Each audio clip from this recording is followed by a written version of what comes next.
नमस्कार, जय हिंद। आप सभी का स्वागत है। प्रीलिम्स 2024 बस कुछ ही दिन दूर है और आप ये सोच रहे होंगे कि मैं अपने मार्क्स को कैसे मैक्सिमाइज कर सकता हूं। अपना अगला 4-5 मिनट हमें दे दीजिए, क्योंकि ये जो चीज है कि बहुत लोगों ने अप्लाई की है, हमने खुद की है। और प्रीलिम्स में आपका पिछले मार्क्स से इस बार, या अगर आप एकदम नए हैं तो उस समय प्रीलिम्स में मुझे मार्क्स मैक्सिमाइज कैसे करना है, इसके ऊपर एक छोटी सी चर्चा है। आइए देखते हैं क्या।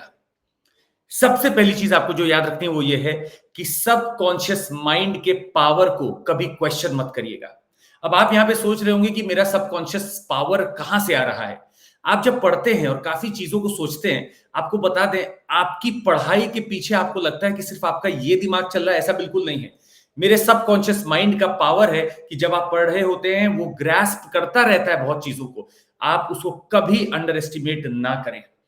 उस दिन जब पेपर होगा तो प्रेजेंस ऑफ माइंड आपको दिखाना होगा। जैसे कि क्वेश्चन मेरे सामने आते ही जो पहला जवाब मेरे दिमाग में आता है वो अमूमन 90% चांस है कि वो सही होता है, पर आप अपना दिमाग लगाकर उसको गलत कर लेते हैं। जो 10% आप दिमाग लगाते हैं उससे आपका जवाब कई बार गलत हो जाता है। तो कोशिश करिएगा प्रेजेंस ऑफ माइंड रखते हुए, और अगर आपने पढ़ाई ठीक तौर से की है तो आप सबकॉन्शियस माइंड से तुरंत जवाब आपके दिमाग में आएगा जैसे ही आप सवाल पढ़ेंगे। उसको क्वेश्चन मत करिए, उसको आप मार्क करके आइए। अभी भी आप मॉक टेस्ट देते होंगे तो आपको लगता होगा कि जो पहली बार मेरे दिमाग में आया वो बिल्कुल सही था। अभी और रुकिएगा, अभी तो ट्रिक्स आना बाकी है। एंड स्लाइड में आपके लिए असली ब्रह्मास्त्र है, थोड़ा देर आपका और चाहिए। तो never question your subconscious mind. दूसरा, कुछ ऐसी चीजें हैं जो आपके पास में स्ट्रैटेजी के तौर पर होनी चाहिए। जब आप प्रीलिम्स का पेपर देखें काम कंपोज दिमाग से, तो आपके दिमाग में कुछ चीजें सेट हो। जैसे कि नंबर 1, अगर मैं क्वेश्चन का स्टेटमेंट पढ़ रहा हूं और उन स्टेटमेंट्स में बहुत ही जेनरिक बातें लिखी हैं, जेनरिक का मतलब जनरल स्टेटमेंट्स हैं।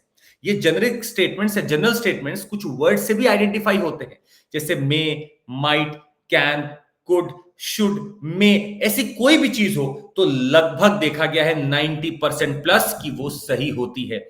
तो जेनरिक स्टेटमेंट्स में आपके पास एक पावर है, और एग्जामिनर जब क्वेश्चन सेट कर रहा था तो वो कहीं ना कहीं लूप होल छोड़ दिया है, क्योंकि ये हो सकता है साइंस एंड टेक्नोलॉजी का क्वेश्चन हो, इन्वायरमेंट का क्वेश्चन हो, या ऐसा क्वेश्चन हो जिसपे अभी भी रिसर्च चल रहा है। आज नहीं तो कल ये सामने आ सकता है। तो generic statements 90% of the time they are true. तो आपको ढूंढना है कि जो ये स्टेटमेंट मैं पढ़ रहा हूं, क्या ये जनरल स्टेटमेंट है या कोई स्पेसिफिक बात कर रहा है। अगर वो जनरल बात कर रहा है, या तो अपने वर्ड से, या तो अपने फैक्ट से, या नॉर्मल जनरली आपको लग रहा है, आप बिल्कुल सही मार्क कर सकते हैं। दूसरा, ये आपने बहुत बार सुना होगा और ये बिल्कुल सही साबित होता है कई बार। अगर आपको एब्सोल्यूट स्टेटमेंट्स दिख रहे हैं, उन एब्सोल्यूट स्टेटमेंट्स में बिल्कुल एक्सपोनेंशियल बातें की जा रही हैं, जैसे नहीं, नेवर, एवर, ये सारी चीजें 90% ऑफ द टाइम देखा गया है फॉल्स होती हैं। तो ये पावर ऑफ स्ट्रेटजी है आपके पास, जहां पे एब्सोल्यूट स्टेटमेंट्स आपको ढूंढने हैं और उसको आपको निगेट कर देना है। तीसरा, यूपीएससी में अमूमन देखा गया है कि जो फैक्ट्स वो पूछती है, 90% ऑफ द टाइम देखा गया है कि जो फैक्ट्स वो पूछती है, और अगर आपने ऐसा फैक्ट नहीं सुना है तो लगभग वो निगेटिव ही होता है। निगेट आप उसको आराम से कर सकते हैं। अगर 90% ऑफ द टाइम आपने उसको कभी सुना नहीं, देखा नहीं, तो आप उसको गलत कर सकते हैं, और 90% टाइम में वो यूपीएससी भी अपने आंसर की में उसको निगेटेड ही रखती है। तो ऐसे फैक्ट्स, भले ही सवाल हो ओशन टेम्परेचर का, भले ही सवाल हो कोई और चीज का जहां पे पैसे की बात की जा रही हो और कुछ बिलियन या ट्रिलियन डॉलर्स दिखाए जा रहे हो, वो लोग वहां बहुत इजीली प्ले करते हैं, और ऐसे फैक्ट जो आपने नॉर्मली नहीं सुने हैं वो गलत होते हैं।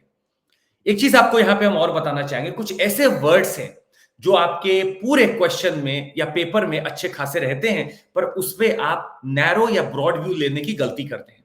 जैसे एक वर्ड आता है अफेक्टेड।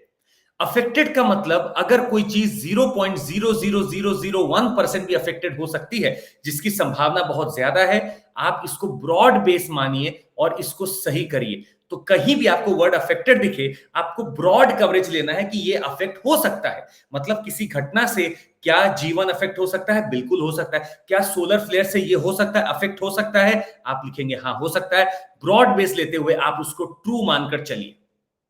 अगर कहीं भी वर्ड आया है इंपैक्ट, आप फिर से ब्रॉड बेस लीजिए और उसको ट्रू मानते हुए, वास्तविक मानते हुए कि हाँ ये इंपैक्ट कर सकता है, क्योंकि इंपैक्ट दो चीजों में भी देखा जाता है।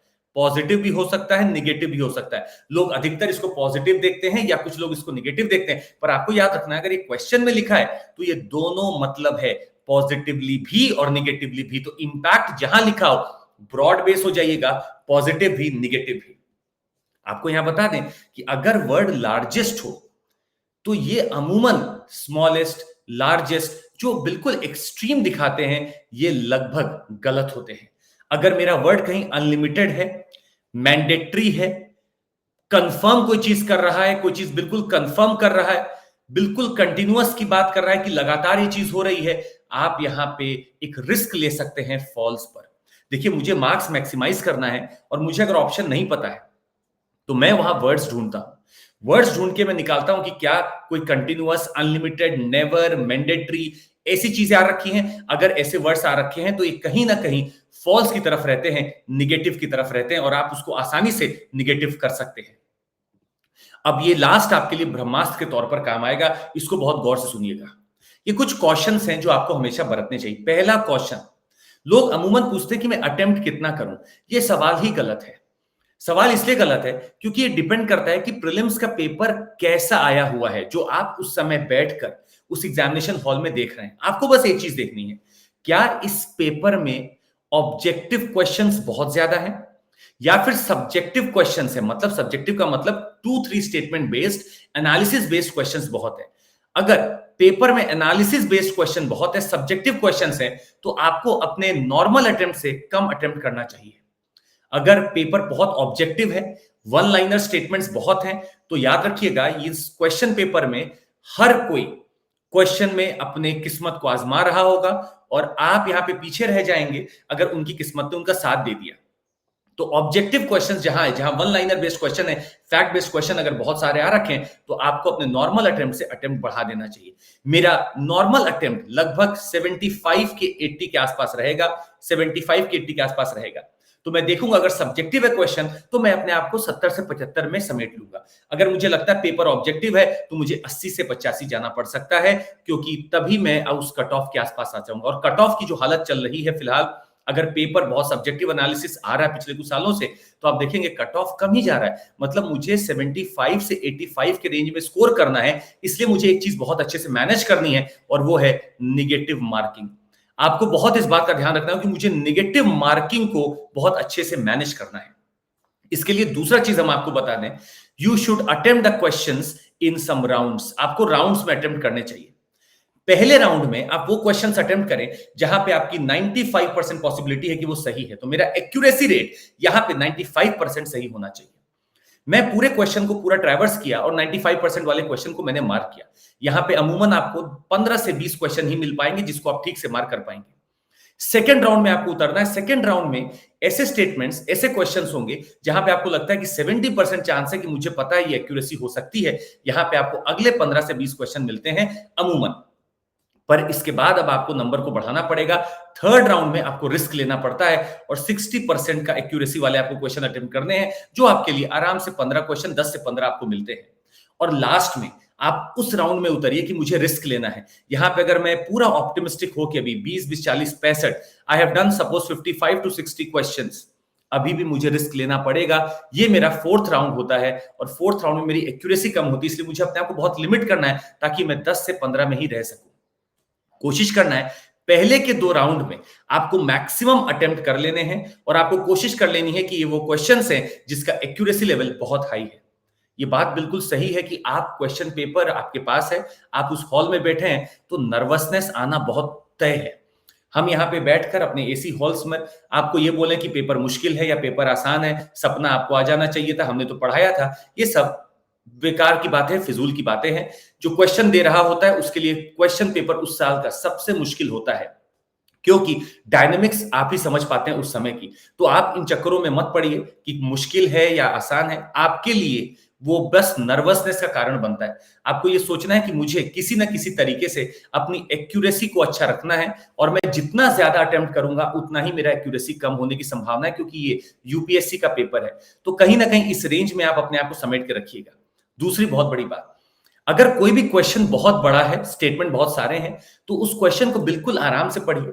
लगभग इसके जवाब आपके पास रहते हैं। तो क्वेश्चन का साइज देखकर मत घबराइएगा। बड़े क्वेश्चन बड़े आसान होते हैं, उसको जरूर अटेम्प्ट करिएगा। दूसरी बात, अगर एक ही स्टेटमेंट में कॉमा से दो स्टेटमेंट आते हैं और पहला वाला या दूसरा वाला पहले को जस्टिफाई करे या पहला वाला दूसरे को जस्टिफाई करे, तो याद रखिएगा ऐसे स्टेटमेंट्स लगभग निगेट होते हैं, फॉल्स होते हैं। तो कहीं भी जस्टिफिकेशन हो कॉमा से, आप समझ जाइएगा यूपीएससी जानबूझकर आपको फंसाना चाह रही है। जैसे एक स्टेटमेंट लिखा कॉमा और कुछ और लिखा उसी के बारे में, तो आप उसको मान लीजिएगा कि वो निगेटेड है।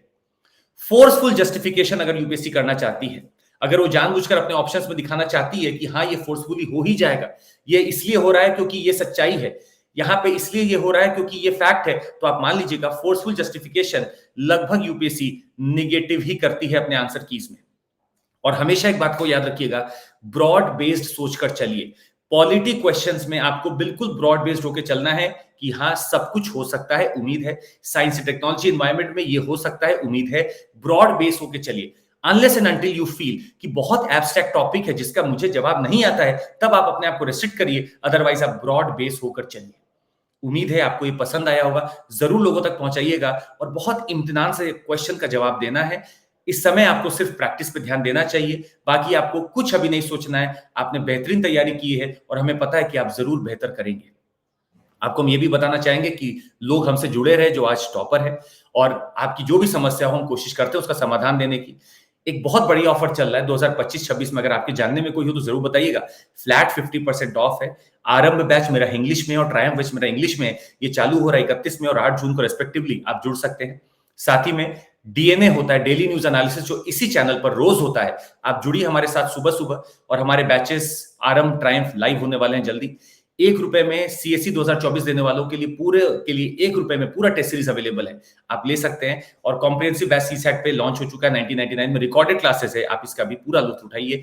2 जून को हमारा ये टेस्ट हुआ था जिसको आपको बता दिया गया। That would be all from my side. Thank you so much, take care, जय हिंद। जरूर लाइक, सब्सक्राइब और शेयर करिएगा।